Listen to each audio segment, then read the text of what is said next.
really great. It felt better as we went. She made it real easy, when she was really committed to it. And yeah, she was really in the scene, huh? Yeah, really nice.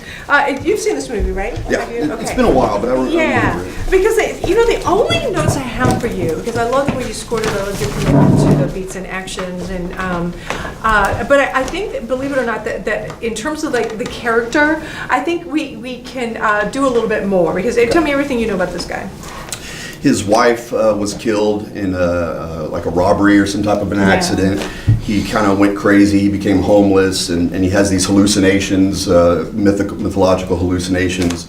And then he meets Jeff Bridges, and he kind of sort of rehabilitates him. He introduces the two of us, and then we just came from our first date. Okay, and so just in terms of his, is he working yet, or is he still like coming out of the homelessness? No, he's just kind of barely out of it. Yeah, because I think that I would love to see you, because when I saw you, both of you enter, I thought, boy, they both look really nice for these people. As we were talking earlier about people who aren't attractive. You're both attractive people, but in the film, these are kind of people that are just a little, they're very average in terms of their appearances, but more important than that, socioeconomically and just even emotionally and mentally, this guy has really had the shit kicked out of him.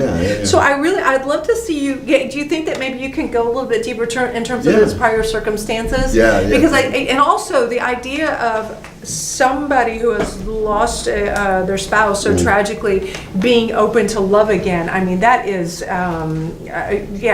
that's heroic in itself. You know what I mean? So I think that we need to see just a little bit more trepidation in terms of what he's getting himself into.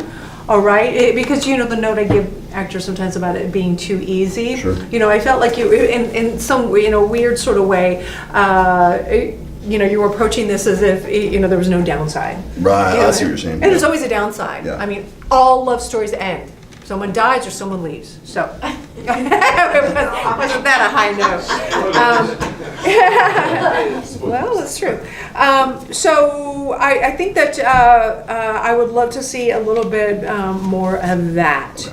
Okay, and then I think also when you got to the monologue, that's such a great monologue. Did you have inner objects for everything that you were talking about that were attached to your substitution? More I pictured the actual, like I'm picturing her doing those things more. Okay, but I want you to, I would love to see you go through that and really make it, personalize it for whoever your substitution is. See those weird little things that just endear you to that person. I do have a good substitution. Okay, and I could see that. So now let's be real specific what the Jawbreaker is and the romance novel and all that. Because I think that monologue is going to break your heart as much as it breaks hers. Okay. Alrighty? Got it. Yeah, so there's just some broad strokes. Do I need to get an oversized two-piece white suit that he wears? Well, you don't have to wear a white suit, but I think you should make a trip to the Goodwill. I think you do that, And find something hideous. Yeah. Because that's the other thing too. It's going to be really hard to be so confident when you. But she looks good. Well, she's not going to look good next week either. She was like, "No, I want to look cute. Don't take that from me." Okay, got it? Yes, thank you. Okay, Jamise. You're good at these love scenes. And she's like, I was not expecting it. I've had a lot of practice. Okay, so you weren't expecting what?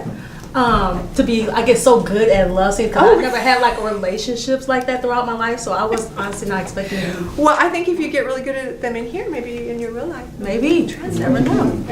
So, what'd you say, Ashley? No. That'll probably get worse. Okay, so where'd you feel on? Where'd you feel off? I fell off in the middle. And you fell off in the middle? Okay. I just love this. I love the beginning of it. You had just really great vulnerability about it. I think when you talk about the whole thing about when you get to know you a little bit better, allow that to be a little bit more difficult. Okay. Because sort of it's very similar to the notes that I gave Brandon in that even though you haven't had a spouse, you haven't lost a spouse tragically, she's been really unlucky in the romance department, and so what you did beautifully though is there wasn't any feeling sorry for yourself.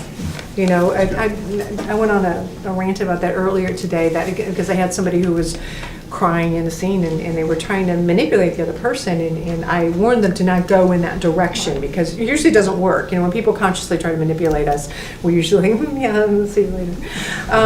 But you didn't do that, so that's great. But I would love for the tragedy of this woman's life to just be a little bit more painful for you, okay? And then I liked You'll Never Call, and then I'll feel like a piece of dirt. That was really good. When he was talking about we met, made love, broke up, that's the best part. All your listening throughout this entire thing was sublime. It was just really incredible. And then when he told you he was in love with you, that was beautiful. And then I think it's funny that his monologue, it felt like by the time you got to the end that you had real specific inner objects for what he was saying to you. But at the top, I wasn't sure about that. Yeah, because I kind of had my inner monologue in place. Okay. But then, like with me, like when I personally started hearing the words say, it kind of came back. Okay. If that makes any all kind right. of sense. Okay, yeah. So let's just let those things register a little bit sooner. Okay. All right, because I think, most of us don't feel like we're seeing or heard or experienced most of the time. And then when somebody comes to you and so obviously sees you and experiences you, not only that, but loves you, that's kind of a big deal. And then also the note that I gave Brandon, you look too nice. I don't think she's the fashionista. I mean, I think, I think this calls for the ugly dress. The dress, the flower dress. Yeah, no. Oh, the one in the Just slap closet. that thing on, and any confidence you have will go out the door.